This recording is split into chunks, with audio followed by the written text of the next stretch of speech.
Well, folks, I thank you for clicking on this video. It's going to be a pretty quick little run through. We overall prepared for this week pretty well over the weekend. So sometimes the Monday video can be a little shorter, and it's good that it can be a little shorter today. There's mainly just one thing to pay attention to for risk going into tomorrow. And we mentioned that over on Patreon with volatility, but I wanted to talk about some things here before I have to get back to the birthday festivities with my wife. It is my wife's birthday. If you didn't know, and maybe you were here for live shows about like months and months ago when we did live shows every single day, you remember me saying, hey, when this baby gets here every year, February, end of January to February is going to be a crazy time. I have all the birthdays for the girls and Valentine's Day, my goodness. But let's get into this thing. Sorry, I just need to clear my throat before we get started. Look at this. We see that the daily has not confirmed to the upside. We are getting somewhat of a confirmation to the upside with the price action, but I really like that lagging indicator, and I like the 2-hour chart to tell us what's going on. So we're going to talk about this. We're going to get you updated daily expected moves, and we'll probably go into things a little bit more in depth towards Wednesday, Thursday, once we see some more price action. But the truth here is, and I did see kind of me and a buddy going back and forth on Twitter just for a brief moment, talking about how things are shaping up, suggesting to be cautious with this overall move. And I'm going to give you a signal because VIX was up by 10%, or I'm sorry, it was down by 10% or more on Friday, which tells us that today and tomorrow we actually have that opportunity for an 85% probability there. So VIX is calling an 85% probability for a down day in the market. Now, with the positivity that comes in, we really want to pay attention. That's a pullback, but that can be a disruption again if we get a surprise. So it is something to be a little prepared for. But squeeze is definitely on the table, right? That's 85%. That's not 100%. So we will be paying attention to both sides here very, very much because squeeze is still very much so on the table. We've already been squeezing, and I did give out exactly what I did in this area with my position, my call position from these lower levels. I did give that out over on Patreon. I don't do that all the time, but I think it's a great thing to discuss how my mentality is going into this. So the key thing here is if you want the 2-hour chart to tell you a hint that that daily is going to be able to curl up, the sad part is you have to curl this up. Making a divergence is possible, but I don't think you really want to see that. I think you just want to take these levels out, right? Come up to here and then see some kind of 2-hour pullback that then turns to the upside. And maybe that's your daily chart being able to curl up with the MACD. I think that would be fantastic. So daily expected moves though, 698.97, 688.93. Are we going to see something from the 30-minute first? Because there's a key thing that we haven't seen from the 30-minute just yet. But I think the 2-hour chart and what I was discussing on Twitter was, or X, I guess it is, we really would like to take out this new high. You would like price action to tell you that this thing's coming back and then going into a serious 2-hour positive trend. That's what I would say there. If we are able to do something on the 30-minute, though, this might be a potential opportunity to see if we can get a move to that weekly expected move by the end of the week. Tomorrow, we do have the VIX calling an 85% chance for a down day. Market able to hold up at these higher levels, and make sure to stick around because this is going to be a brief video, but volatility is going to be very important because there's a signal suggesting, and I believe it was confirmed. I'll have to double check here in a moment, but we will get into that in a moment. So if we are going to head to that downside, if we're going to see a disruptive move, the options market is saying, hey, well, just think about this. It could just come down to that daily expected move, dink off of that 5-day moving average coming across, right? And then look at this. The positivity from the MACD here is so positive that if it gets down by that center line, then just curls up into positive territory. Where do you think we're most likely going to head by the end of the week? Well, the options market says to pay attention to 702.91. So we can finally break through that 700 level, and then people might get excited, and we actually might get that 2-hour pullback at that point. So we'll be paying attention to that. But you do tag these sides like you touch them about 75% of the time. So if you're able to see that down day, it could just be an opportunity to head to the upside. If we're going to see this really shaken up, what we would want to see is this completely lose the 5-day moving average and start to roll beneath that 5-day moving average. And then we'll do our homework at lower levels to really see if the bulls are completely worn out and the selling will continue. We will do that throughout the week, depending on the future price action. But in this area, I did take some profit off of this. So I did take some profit off. I do have some of those runners there, really just slim down the position, because if we're able to get that pullback, I would like to grab some more at lower levels. With volatility signal, you're going to understand why I made that decision. The Qs, we're going to do this a little backwards because the Qs are a lot weaker, right? The Qs were a lot weaker, but now we're taking back the 5-day, 621.18 to the upside, 607.84 to the downside.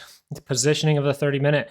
If this curls down, there's a lot of space here. All we have to do is do this. We could just move sideways, right? What we're looking for is that shape of the MACD to get down to these levels and then curl up into positive territory.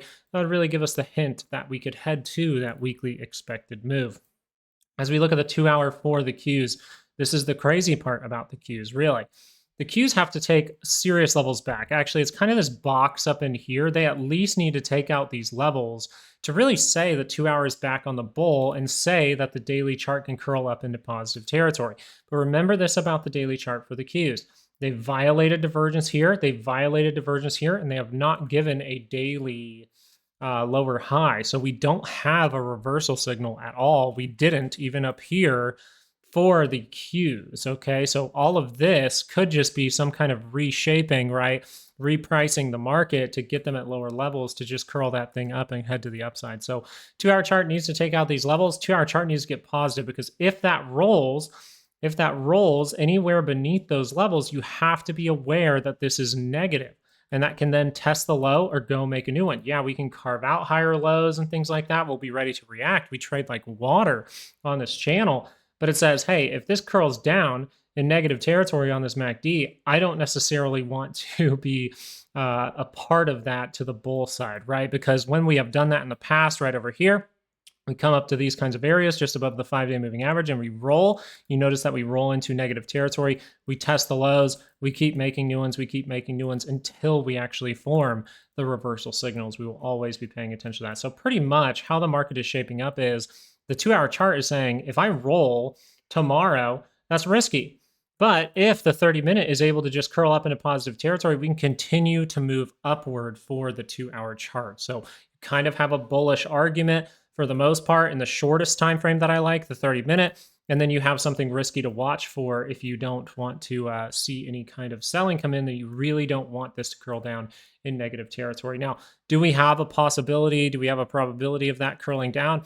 I would say so, just because the VIX is still by that center line. So if we're able to see that volatility come in possibly tomorrow, well, then this could curl up by the center line. Who's to say that's not going to pop off, right? It's potentially going into positive territory. But in this area, we can see that if this is able to give us the lower high, if this is able to give us a divergence, that would be a great, great signal because it would tell us that the daily chart is still highly likely to turn down. And that's been very choppy recently. We've violated reversal signals a couple times for volatility. So I would really like to see a fresh lower high from the 2-hour. I would really like to see a fresh divergence from the 2-hour to really say that we are bottoming out. We're starting to break through. We're going to break through and hit something like that 720, that monthly expected move. So if this curls down, we will be paying attention to it. But right now, the 2-hour chart, if that curls up, you have to know that that is a risky thing. Is there a signal on volatility that is suggesting that can happen? Yes, you do have this 30-minute divergence. This is what we posted over to Patreon. I gave a little bit of info, my insight towards it. We do see the divergence on the MACD. We do see that divergence on the RSI, both at the same time. And this did confirm at the end of the day. This tells us that going into tomorrow, there is a probable risk according to not only VIX with the 85%, not only with the fact that the 30-minute for the SPY is overbought and looks like it needs to consolidate or pull back a little bit, but it also is showing up in the signals with potential divergences all at the same time, and those did confirm. These can fail, but as of right now, that would say, hey, we have a chance to see some volatility come in, and we want to see if that makes a lower high or a divergence. So squeeze is definitely still on the table, but with a signal like this, it's very hard for me to hold on to my entire position, especially when I see green on it. I really want to make sure to take profit, and then I can leave runners in case we do squeeze. And then if we pull back, I can always add to that position. Very, very nice. So I'll be monitoring this very, very closely. But as of right now, does this signal coincide with the SPY? A lot of the time, we're going to see a big drop. We'll see a opposite signal on the SPY. So that means here you have that divergence setting up. Do we see that on the SPY right now? No, you do not. You do not see that right now. You see an extremely positive 30 minutes. So the first thing that I will be watching for tomorrow is, One, do we peek our head above this level? And then do we pull back? Do we maybe pull back to that daily expected move? That would be fantastic. Do we consolidate? Or the main thing is, does this get by the center line? Does this curl up into positive territory? That would be the first thing I'm paying attention to with a look like this from the SPY, which would be a retest of the 5-day moving average. I really appreciate you guys watching this video. I thank you so much. I didn't have the most time today with Mama Bear's birthday and stuff like that, but I did want to put these levels out for you, the daily expected moves, because in this area, I think a lot of this is showing some good positivity from the market still, and that 30-minute pullback would be most probable, but volatility with a 30-minute divergence where the 2-hour can get going, you just want to be cautious with things like that. So thank you guys for watching. Hope you guys have a good one, and peace out.